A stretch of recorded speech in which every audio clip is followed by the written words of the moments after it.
It's Thursday, June 11th. In the headlines, National Health Fund probes alleged data breach attempt. Government to build 4 new courthouses under the National Reconstruction and Resilience Authority, NARA. In business news, new pricing regime for petroleum announced. Regionally, Grenada pursues visa-free travel with African nations. And in sports, the 2026 FIFA World Cup begins today with the first 2 matches in Mexico. This is the news on PBC Jamaica. I'm Simone Absalom Gale.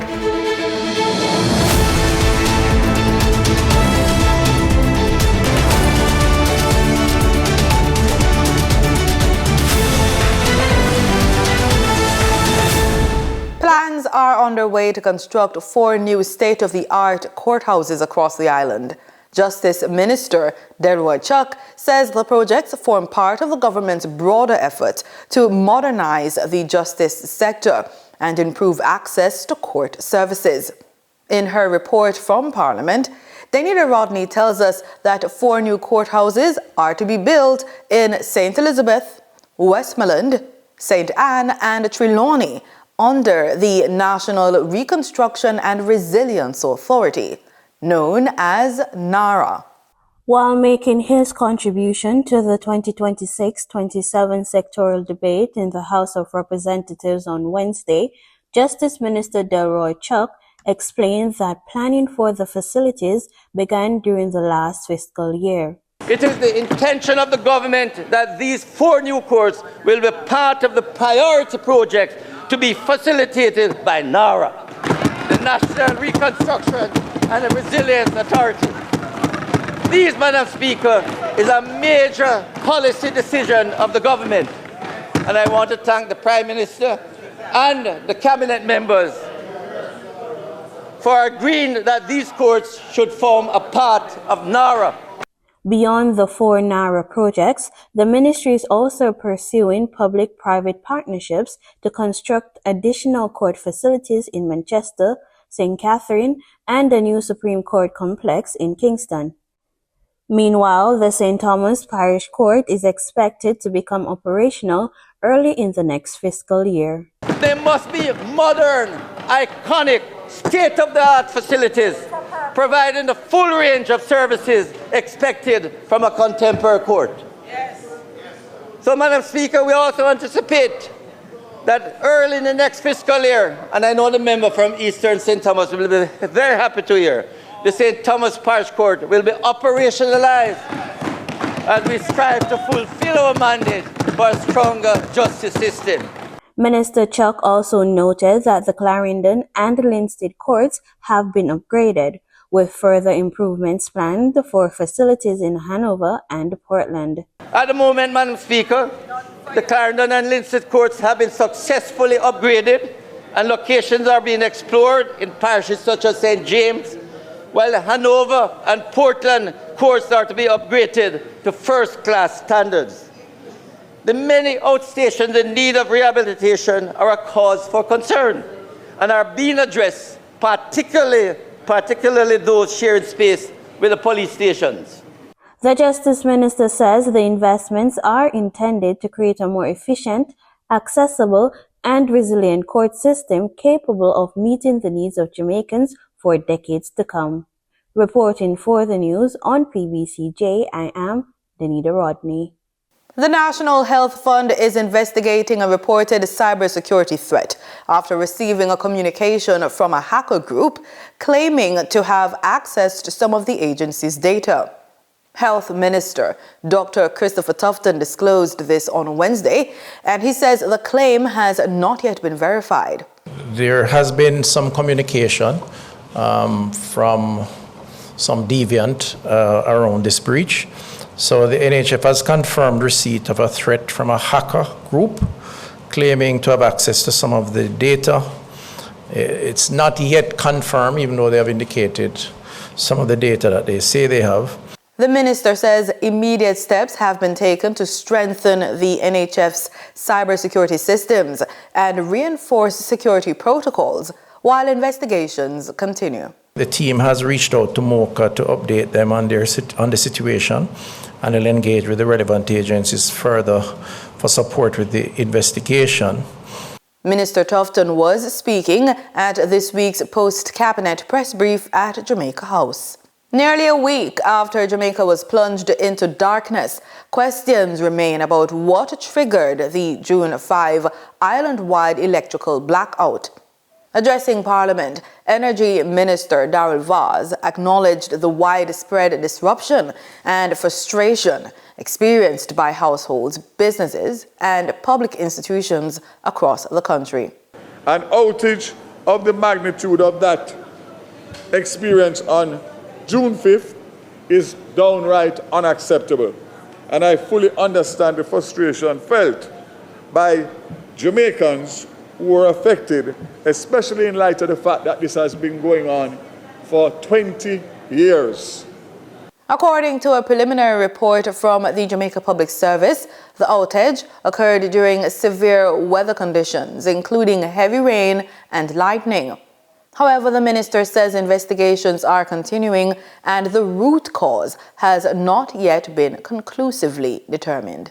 While the report outlines the sequence of events that led to the system shutdown, I must emphasize that the root cause of the outage has not yet been conclusively determined. Investigations and technical analysis remain ongoing to establish with certainty the factors that triggered the collapse of the national grid.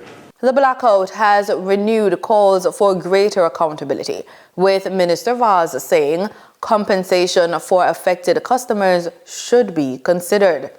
Meanwhile, opposition spokesperson George Anthony Hilton welcomed the investigation, but stressed that urgent reforms are needed to prevent another island-wide outage. And it means that if we don't make the fixes, we're going to have recurring incidents. And we are agreed, Minister, that this thing cannot be recurring. The reputational damage to the country is significant. So, Minister, you have a bit of work to do in convincing the JPS that without a license, it has an incentive to enter under reference and to begin the reform efforts now and not to wait till 2027. The Energy Minister says an independent international expert will be brought in to review the findings of the investigation. Both government and opposition lawmakers agree that the June 5 blackout must serve as a turning point in strengthening Jamaica's electricity network. Opposition spokesperson on tourism and linkages, Andrea Perkis, is calling for reforms to ensure more Jamaicans benefit from the country's tourism industry. Speaking in Parliament on Tuesday, she argued that while visitor arrivals remain strong, workers, farmers, and small businesses continue to face challenges. What is the status of the THAR program? How many applications have been processed nationally? How many workers have received assistance? What is the total disbursement to date? And what is the timeline for honoring the commitments made to hundreds of tourism workers still waiting? These are men and women on whom this entire industry depends. They welcome visitors to our country paradise. They smile through the exhaustion. They serve with warmth and professionalism. And then they go home to a living nightmare. Damaged walls, leaking roofs, mold spreading where the floodwaters came in. Perkis says tourism growth must translate into greater benefits for local communities and businesses. For every single dollar spent in an all-inclusive tourist, in an all-inclusive hotel in Jamaica, up to 70 cents leaks straight back out of our economy to the overseas travel agents, foreign-owned mega airlines, and international supply chains. She also criticized what she described as continued dependence on overseas markets and suppliers. Foreign-owned mega resorts imports its fruits and processed meats from overseas wholesalers, while hard-working farmers in St. Elizabeth, in Hanover, watch their crops rot in the field. She's urging government to pursue policies that increase local ownership and keep more tourism earnings within the Jamaican economy. Time now for the Business Report with Denise Williams.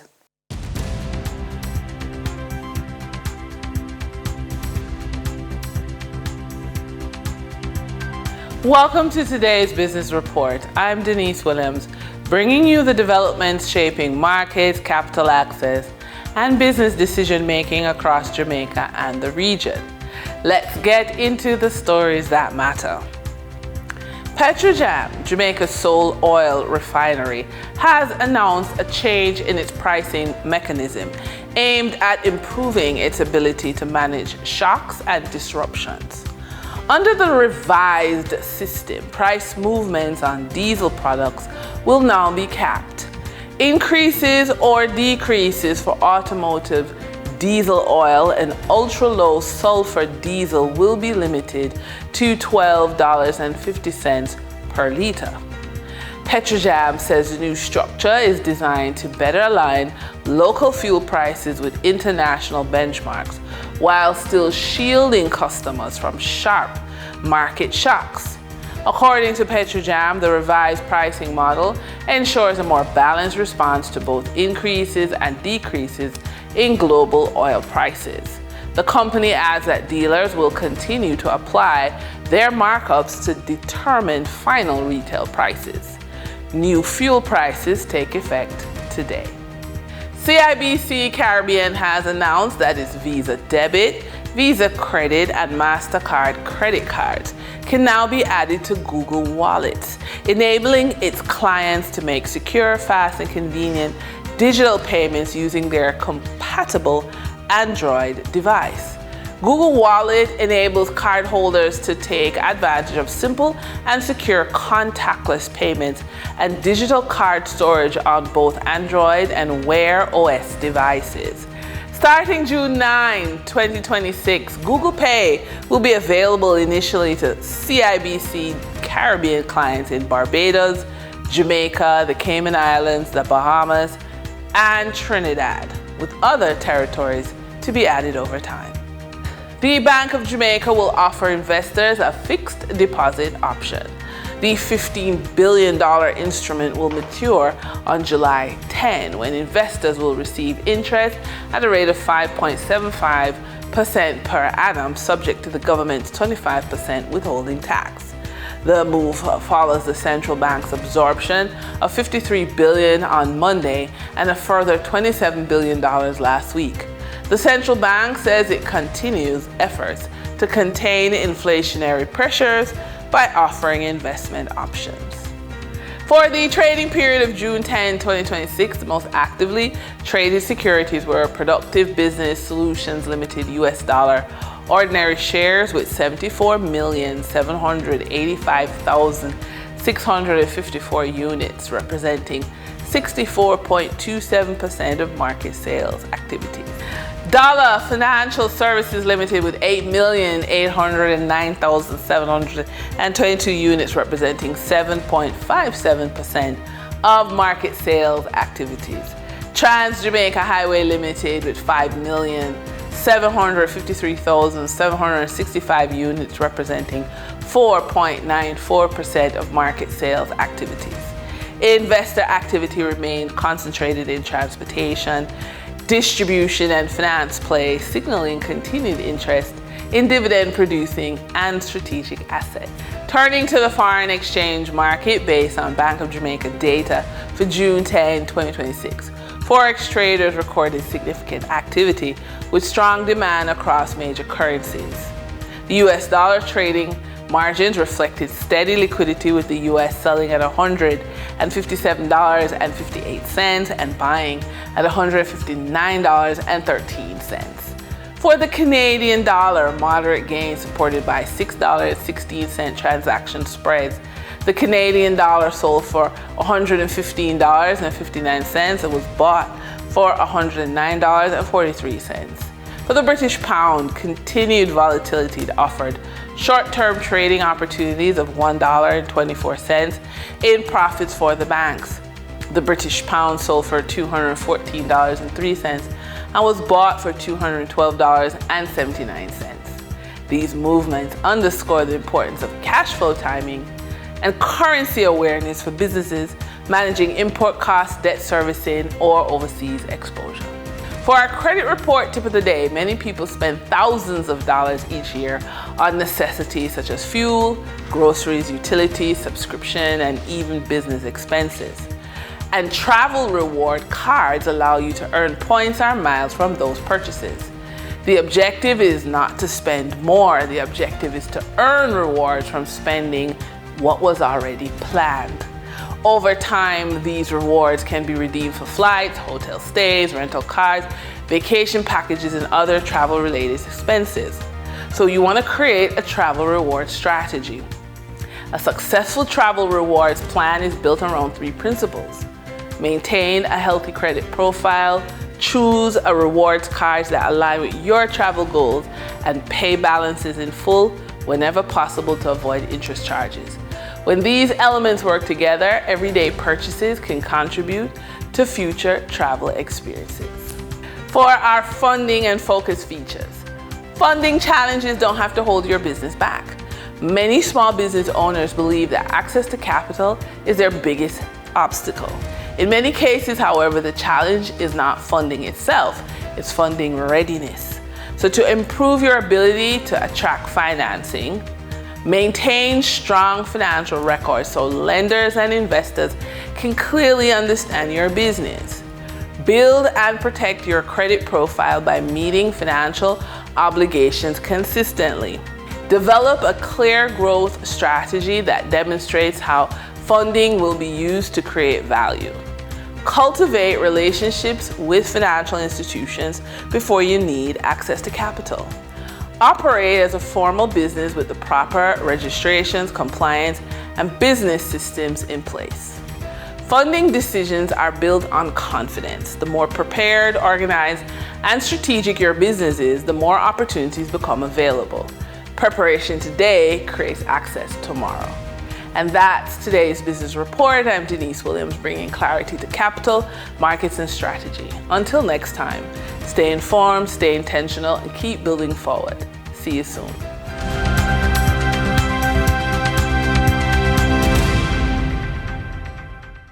In regional news, Grenada is moving ahead with plans to strengthen ties with Africa through reciprocal visa-free travel arrangements. Prime Minister Dickon Mitchell says the government is currently engaged in diplomatic and administrative discussions with a number of African nations aimed at making travel easier for Grenadians and African visitors alike. More in this report. Prime Minister Dickon Mitchell has confirmed that the government of Grenada is pursuing reciprocal visa-free travel arrangements with most African countries. Mitchell said the government is currently at different stages of diplomatic and administrative process required to make such arrangements possible. So the government of Grenada is actually pursuing reciprocal visa-free travel between most African countries and the government of Grenada. We are at different stages in the diplomatic and administrative process to get that.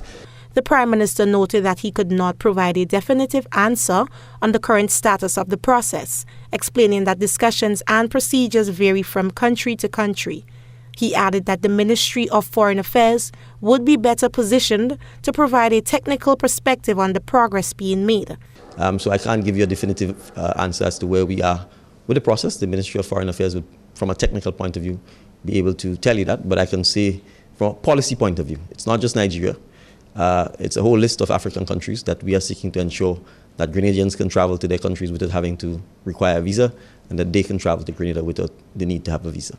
The Prime Minister also stated that under the proposed arrangements, Grenadians would be able to travel to different countries across Africa.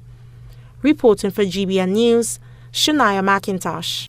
In St. Lucia, that country is strengthening its national preparedness and surveillance systems as global health authorities respond to the latest Ebola outbreak in Africa.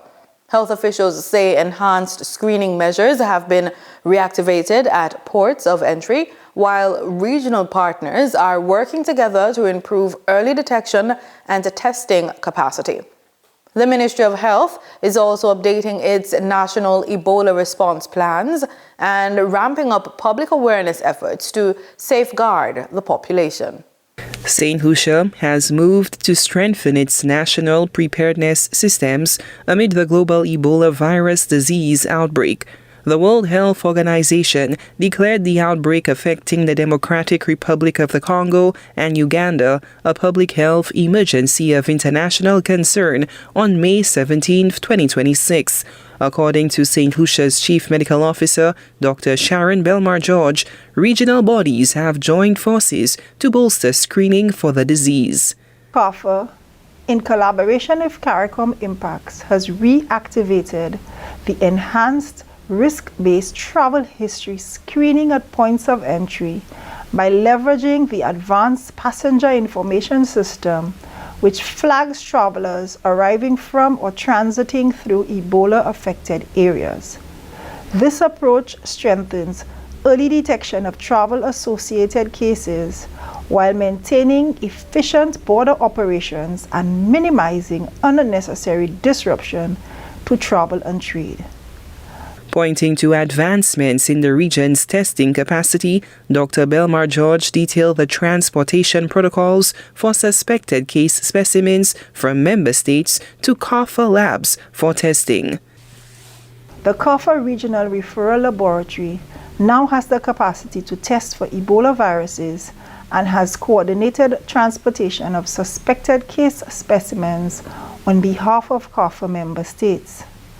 The current risk to the Caribbean is assessed as low by CARFA. However, given the introduction to the Caribbean region remains through travel-associated importation and the region's high connectivity through international travel, strengthening of the national surveillance system is important. The Ministry of Health, Wellness and Nutrition continues to closely monitor the outbreak and prepare plans for prevention, early detection and management in country in consultation with the regional public health agencies. According to Dr. Belmar-George, the Ministry of Health is currently updating its national Ebola plans in collaboration with local hospitals and healthcare stakeholders. She noted that a comprehensive needs report is being compiled to facilitate country requests and necessary procurement. Presentations and sensitization on the Ebola virus have been held with healthcare workers, education, tourism, and the business sector. Interventions are ongoing to strengthen the ports of entry to support timely identification, reporting and management of travelers who may have been exposed to Ebola virus disease or traveled from affected countries within the previous 21 days. Furthermore, the Chief Medical Officer stated that a risk communication plan is under development. This strategy aims to deliver targeted, evidence-based messages to the public to support early symptom recognition and strict adherence to national guidelines for care and management. Sola Alfred, HTS News Force. In sports, the 2026 FIFA World Cup begins today, June 11, with two fixtures in Mexico. Mexico will go up against South Africa at 2 p.m. and South Korea will clash against Czechia later in the afternoon. This FIFA World Cup will be the 23rd edition of the tournament, but the first to feature 48 teams and 3 host countries: Canada, Mexico, and the United States of America. The greatest show on earth is being held against the backdrop of political firestorms, accusations of exorbitant ticket price gouging, severe U.S. travel restrictions, geopolitical fallout from the United States, Israel-Iran war, and major environmental concerns. However, fans remain optimistic that the tournament will persevere and that momentum could build once the competition gets underway. Now on to athletics. Jamaica's athletes continue to shine at the Bislett Games in Oslo, Norway. On Wednesday, Jordan Scott continued his good season form when he won the men's triple jump. Scott, the world leader in the event with 17.66 meters, equaled that mark on his third attempt, pushed by a positive wind of 2.6 meters per second. Double World Championships bronze medalist Rochelle Clayton was the next best performer for Jamaica at the meet, coming second in the 400-meter hurdles in 53.50 seconds. In news on cricket, Georgia powered Australia women's national cricket team to a 6-wicket win over the West Indies women's cricket team in Cardiff, the final warm-up match ahead of the ICC Women's T20 World Cup. Nasir Mohammed has that story. The West Indies women won the toss and chose to bat, but quickly ran into trouble, losing 2 quick wickets in the power play. Kiana Joseph fell for 5 and Aliyah Aline was bowled for 10. Captain Hayley Matthews went for 15, leaving the side 52 for 3. Deandra Jordan steadied the innings with a battling 46 of just 38 deliveries before she was run out. Ash Gardner and Kim Garth then wrapped up the tail, bowling the West Indies out for 131. In reply, Georgia Vall and Beth Mooney raced to 48 in the power play. Mooney retired out for a quick-fire 34. As wickets fell around her, Vall stood firm. She carried her bat with an unbeaten 77 of just 48 deliveries to seal the chase in just 15 overs. It will be a nervous 48 hours for the West Indies, as Vice-Captain Chanel Henry, who landed badly and had to be stretchered off, will be evaluated for selection for their first match against defending champions New Zealand on June 13th. And that's it for the news on PBCJ. Thank you so much for watching.